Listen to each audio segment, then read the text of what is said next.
Pessoal, nessa semana tivemos os jogos de ida da semifinal da Libertadores e ao que parece não serão necessários os jogos de volta, já que praticamente está tudo resolvido, né? 2 atropelos aí dos brasileiros alvinegros para cima de um argentino e de outro uruguaio, né? O Botafogo destruindo o Peñarol no Newton Santos 5-0 e o Atlético Mineiro fazendo 3-0 com o show do Deivinho em cima do River Plate. 2 times gigantes na América do Sul. O Peñarol, segundo maior campeão da história da Libertadores com 5 títulos, mas não ganha desde 1987. E o River Plate vem logo na sequência ali com 4 títulos, sendo o último deles conquistado em 2018. E o River tem esse ponto de decidir a final em casa, mas pelo visto ele não vai conseguir. Vai ter que contar com a força da torcida na semifinal para tentar reverter esse placar que já é muito complicado contra o Atlético Mineiro. Na terça-feira o Galo fez 3-0 na Arena MRV, como eu já disse, show do Deivinho. Eu acho que ele merece uma convocação para a seleção, para brigar por posição ali com o Igor Jesus. Seria o reserva que o Igor Jesus precisa nesse momento. O Daverson, que já decidiu Libertadores pelo Palmeiras em 2021, aquele gol na final contra o Flamengo. E nessa Libertadores já foi decisivo para que o Atlético eliminasse o Fluminense, atual campeão, em 2023. O Atlético, com a ajuda do Daverson, eliminou o Fluminense nas quartas de final. E agora o Daverson, no jogo da ida, já praticamente garante a vaga do Galo na final. É óbvio que o River tem que ser respeitado, é um grande time, mas no time atual o Atlético Mineiro é melhor, né? O elenco do Atlético Mineiro é melhor. O trabalho do Milito viveu altos e baixos ao longo da temporada, mas a campanha nos campeonatos de mata-mata foi muito boa, né? Já está na final da Copa do Brasil, vai enfrentar o Flamengo e já está com um pé na final da Libertadores. Eu acho que tem tudo para conseguir colocar o outro e enfrentar o Botafogo. Esse aí eu garanto que já está com os 2 pés, porque o time do Peñarol, apesar de ter que ser respeitado também, por ser um time grande, com toda a tradição, mas que nos últimos anos vem sofrendo muito. O time do Peñarol ano passado era horroroso, melhorou muito do que era ano passado para essa, conseguiu chegar até a semifinal da Libertadores, mas continua sendo um time muito fraco e é uma vergonha pro Flamengo ter sido eliminado pro Peñarol, né? Não conseguiu fazer um gol no Peñarol, enquanto o Botafogo fez 5 no primeiro jogo e 3 gols em 9 minutos. O primeiro tempo realmente foi bem puxado, né? Porque o Peñarol praticou o famoso antijogo e a arbitragem foi conivente com isso. No segundo tempo o Botafogo trucidou o Peñarol e em 3 minutos saíram, em 9 minutos saíram 3 gols. Eu ia falar o contrário, né? Que em 3 minutos saíram 9 gols, isso aí o Lewandowski fez 5 gols em 9 minutos, né? Ninguém faz 9 gols em 3 minutos, é só no videogame, olha lá. Eu não faço, só no duelo de ataque do FIFA Mobile. Bom, entrando um pouco a fundo aqui no jogo do Atlético Mineiro contra o River Plate, que foi na terça-feira, né? 2 gols do Daverson, grande atuação. 2 golaços, na verdade os 3 gols foram muito bonitos, né? Se a gente pegar pelas finalizações que o Daverson teve, né? O primeiro ele dribla o goleiro Armani com uma frieza absurda e manda pra rede. Não é qualquer centroavante que faz isso, a maioria vai querer chutar logo assim que a bola chega nele, né? E vamos valorizar ali a briga do Hulk no lançamento perfeito também do Lianco, né? O Hulk acaba meio que na sorte dando assistência pro Daverson, a bola bate nas costas dele e aí o Daverson entra, dribla o Armani e faz o gol. Como eu disse, a maioria dos centroavantes seriam chutados. Eu gosto de lembrar, não gosto de lembrar na verdade, né, do lance do Diego Souza em 2012, que ele sai cara a cara com o Cássio, poderia ter cortado, poderia ter cavado, ele poderia perder o gol do mesmo jeito, poderia, mas acho que a chance era menor. Ele fez o simples que a maioria dos jogadores faria, né? Chutou e o Cássio defendeu, méritos pro Cássio também, mas o Daverson acho que faria o gol. Ele tentaria o drible e provavelmente conseguiria. Bom, passado, né? Passado, não quero lembrar disso. A vez dos alvinegros aí na Libertadores, só a camisa de outro alvinegro campeão em 2011, em cima do Peñarol, né? O Santos, mas sou vascaíno. Quem acompanha o canal já sabe, né? Enfim, o Atlético Mineiro, que eliminou o meu Vasco, inclusive, na semifinal da Copa do Brasil, né? Tá aí o Daverson, que não pode jogar a Copa do Brasil, mas na Libertadores ele é um herói, como foi do Palmeiras anteriormente, e hoje ele é do Atlético, já fez isso nas quartas de final e vai fazendo para levar o time até a final e a grande decisão em Buenos Aires, né? Então o gol do Daverson ali aos 22 minutos do primeiro tempo para abrir o placar e valorizar também, né, a contratação do Lianco, que o Vasco teve interesse, mas o Atlético venceu essa disputa, que não foi uma disputa tão real assim, né? O Atlético é um time melhor, disputando mais campeonatos, né? Mais bem estruturado nos últimos anos do que o Vasco, que parecia se estruturar ali com a SAF, deu tudo errado, enfim, não vem ao caso o Vasco nesse assunto, tomara que possa participar da Libertadores ano que vem. Mas o Atlético está aí.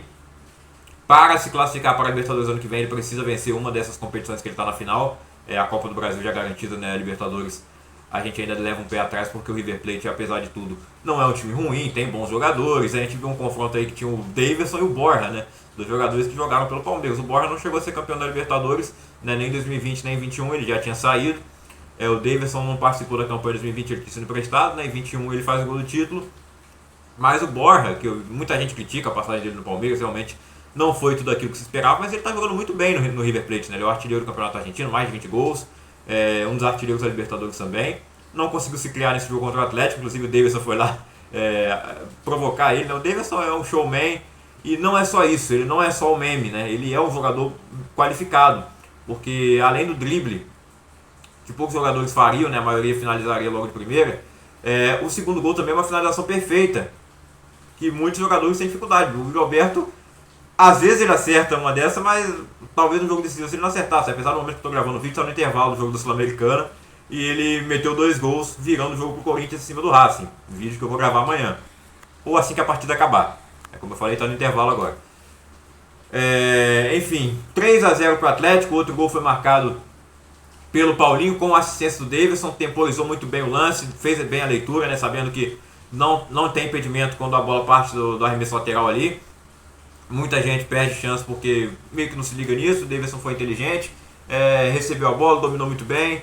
Vieram os 2 zagueiros para cima dele lentamente e ele acha o Paulinho no meio da área e o Armani dá uma colaborada também. Um gol até parecido com um dos gols que o Savarino fez pelo Botafogo contra o Peñarol. E agora a gente já pode falar também da goleada do Botafogo contra o Peñarol, mas antes vamos falar aí do que aconteceu fora do campo, né? Porque a torcida do Peñarol, não inteira, mas muita gente mesmo, 200 e... eu não lembro exatamente, 200 e tantas pessoas foram presas pela baderna que eles fizeram no Rio de Janeiro, né? E não aos redores do estádio, na praia, nos quiosques ali, os caras fizeram uma algazarra tremenda e espero que eles continuem presos, né, por um bom tempo, mas o Brasil a lei no Brasil, a gente sabe como é que funciona, né, para os próprios brasileiros, e é coisa que a gente costuma ver de brasileiro fazendo mesmo, né? Não é tão surpreendente que estrangeiros venham fazer isso aqui. Mas quando isso acontece lá, né, ou em outros países, sempre dá ruim pro brasileiro, né? Enfim, inclusive talvez não seja tão seguro que os torcedores do Botafogo, não seja tão recomendado, né, que os torcedores do Botafogo deveriam ir até o Uruguai para acompanhar a partida lá, né? Até porque já está resolvido. É melhor evitar a confusão, economizar dinheiro logo para a final. Mas, né, eu acredito sim que muitos torcedores ainda vão querer estar presentes, né? Já até compraram o ingresso para estar lá no jogo da volta no Uruguai. Bom, dito isso do que aconteceu antes, ainda tem a provocação do Peñarol, né, que os times sempre postam uma foto da camisa no chão do gramado, né, ou alguém segurando a camisa com o estádio ao fundo, e tava lá o petzinho da Libertadores aqui de 5, né, 5 taças, 5 títulos que tem o Peñarol, e o Botafogo não tem nenhum, todo mundo sabe, né, tá em busca do seu primeiro nesse ano. E antigamente, né, tem até o meme do Fluminense que acabou ano passado, foi extinto, né, porque quem não tinha título tinha que usar o pet com o número 0, agora não tem mais, né. Quem não tem título só usa um pet ali escrito Libertadores, mas não tem que usar o símbolo do troféu, né, com o número de títulos que ele tem ou não tem. Só quem tem vai usar, quem não tem não usa. Ficou meio confuso isso, né? Ficou meio Dilma Rousseff. Esse comentário todo, desde que eu entrei falar do Botafogo, foi Dilma Rousseff, né? Ficou complicado. Bom, vamos falar do jogo, ver se eu consigo me situar melhor aqui. 5-0 no primeiro tempo, como eu já disse no começo, o River Plate. O Peñarol praticou antijogo por uma boa parte do tempo, já acontecendo cera desde o começo, porque o Peñarol queria o empate. Se desse sorte dele marcar um gol como ele fez contra o Flamengo nas quartas de final, maravilhoso. E foi o que aconteceu lá, ele conseguiu 1-0. O Flamengo, numa fase terrível lá com o Tite, não conseguiu marcar gol no Maracanã e também não conseguiu lá no Uruguai. E era isso que o Peñarol veio buscar no Rio. Ele não conseguiu, no segundo tempo o Botafogo trucidou, com o Savarino abrindo o placar logo aos 5 minutos da segunda etapa. No final do primeiro tempo o Botafogo já passou perto de fazer, né? O Luiz Henrique, quando conseguiu escapar, a primeira ele chutou na lua, a segunda ele obrigou o goleiro a fazer uma defesa que não era tão difícil. Inclusive esse goleiro do Peñarol é ruim, hein? Contra o Flamengo ele fez algumas defesas lá boas, mas nesse jogo, hein, o terceiro gol do Savarino, no caso o segundo gol do Savarino, o terceiro gol do Botafogo, foi uma falha bizonha do goleiro Aguirre do Peñarol. Então o Savarino faz o gol aos 5 do segundo tempo, aí depois na sequência tem o gol do Alexander Barbosa, com a assistência do Igor Jesus, ele meio sem querer, mas o Barbosa, que tinha marcado o gol contra o Criciúma pelo Brasileirão, foi anulado, não valeu, né? A bola bateu na mão dele, dessa vez gol legal, e ele deu entrevista depois falando que o pai dele torce pro Peñarol, mas teria ligado para ele depois do jogo, enfim, eu não vi direito, mas bacana. E o Barbosa faz uma temporada fantástica ao lado do Bastos, né?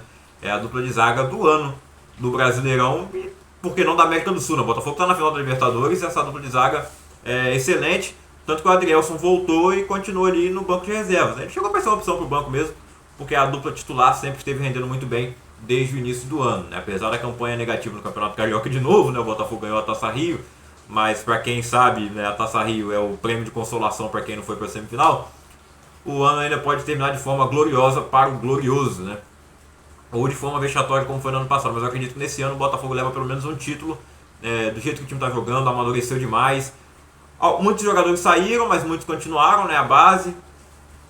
E o Arthur Jorge, né, foi uma escolha de treinador excelente, perto do que foi, né, o Lúcio Flávio na reta final do ano passado, e o Thiago Nunes também, né, chegou ali para tentar corrigir o trabalho do Lúcio Flávio e não corrigiu muito bem, né? O Botafogo teve um segundo turno terrível com apenas 3 vitórias. Nesse segundo turno de 2024 ele já tem 7 vitórias no Brasileirão. Teve esse tropeço contra o Criciúma, mas continua na frente. E na Libertadores, essa partida, eu não lembro, cara, de ver uma goleada tão grande no jogo de ida, cara. A gente pode lembrar do 5-0 do Flamengo contra o Grêmio, mas foi no jogo da volta. Primeiro jogo tinha sido 1-1. E agora fatalmente liquidou o jogo da volta, porque o time do Peñarol é muito ruim, não vai conseguir marcar. Eu diria que não marcaria um gol, mas eu acho até que o Botafogo deve poupar jogadores do jogo da volta, né? Até pensando na disputa do Brasileirão, poderia colocar o time todo reserva lá no Uruguai, até para não correr risco de machucar ninguém, porque sabe que o time do Peñarol bate mesmo, não tá nem aí. Então é bom poupar jogadores como o Luiz Henrique está pendurado, Igor Jesus está pendurado.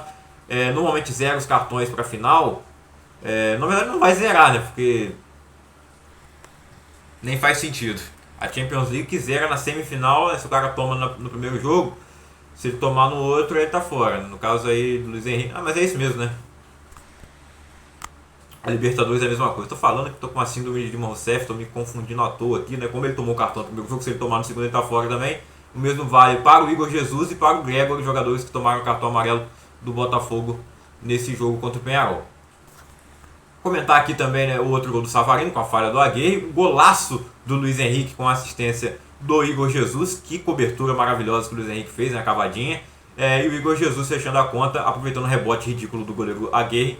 O Igor Jesus se posicionou muito bem de cabeça, só um toquezinho para mandar a bola para a rede, fazer 5-0 para o Botafogo. Um gol para cada título do Peñarol, que estava lá provocando. Olha, tem os 5 Libertadores, o Botafogo foi lá e fez um gol para cada título que o Peñarol tem e que não ganha desde 87. O Botafogo pode conquistar pela primeira vez em 2024. Mas para isso tem que vencer o Atlético Mineiro na final. Eu acredito que o Atlético também vai. O Botafogo garanto que já está na final. O Atlético, como eu disse, tem que respeitar o River Plate, toda a tradição. E é uma tradição mais recente, né? Não é igual do Peñarol, que não ganha desde 87. O time do River Plate não é horrível como é o time do Peñarol, que é ruim. Eu acredito que... cara, o time da zona de rebaixamento do Brasileirão, o Corinthians está na zona, então a gente pode usar o Corinthians como exemplo. E ele está lá na semifinal da Sul-Americana, está ganhando, deve ir para a final. Ele ganharia do Peñarol também. Não igual o Botafogo fazendo 5-0, eu acho. Ou talvez até fizesse, né? O Atlético Paranaense nessa fase horrorosa ganharia do Peñarol. Talvez não nessa fase, né? Talvez não nessa fase. O pacto deles está falhando lá, que eles estão dizendo que tem um pacto. Assunto para outro vídeo, mas o Atlético Paranaense quer ir para a Série B. E foi finalista da Libertadores há pouco tempo, 2022, né? Bom, é isso, pessoal. Diz aí nos comentários, você acha que já pode comemorar a vaga na final, o botafoguense ou não? Tem coisas que só acontecem com o Botafogo pode ainda tomar essa virada do Peñarol. Eu não acredito, acho que o Botafogo já está na final. O Atlético a gente tem aquele pé atrás porque o River Plate é o River Plate. Mas eu acredito que o Atlético também irá e teremos uma final brasileira de 2 alvinegros. E eu até fico curioso para saber quem é que vai jogar com a camisa assim, né? Essa camisa do Santos é a segunda camisa. No caso do Botafogo, do Atlético é a primeira. E aí, quem é que vai jogar com a camisa número 1 na final? O Atlético tem o uniforme todo preto, tem o uniforme todo branco, o Botafogo é a mesma coisa, né? Além da camisa preto e branca tradicional. Né? E é isso, galera. Pelo 6º ano consecutivo, teremos um campeão brasileiro na Libertadores. 6 anos seguidos, os argentinos, os uruguaios, a Conmebol deve estar assim, né? Completamente maluca nesse momento. E o jogo será na Argentina, uma final muito provável. Meu Deus, o que está acontecendo? Entre dois brasileiros na final. Tá difícil. Tá difícil, hein? Uma final muito provável aí entre dois brasileiros na Argentina. Que muita gente já comprou ingresso, já fez reserva em hotel. É complicado trocar agora, né? Mas eu até vi o Rica Perrone falou isso e faz sentido, claro. A Conmebol deveria ter deixado assim aberto, né? Pô, se a final for entre dois brasileiros, a gente muda pro Brasil, né? Coloca ali em São Paulo, talvez no Morumbi, ou em Brasília, no Mané Garrincha, coloca qualquer campo neutro aqui, né? Ele defende até a final de 2 jogos, aí eu já não defendo. Acho que o ideal é jogo único, sim. Mas num continente como a América do Sul tão grande, eu acho que não deveria marcar logo no começo, assim, a final vai ser em tal estádio. Deixa chegar mais próximo para ver qual seria a melhor logística, né, para as equipes até lá chegarem. Mas no final das contas, o torcedor quer saber se vai ser campeão ou não, né, se vai estar lá.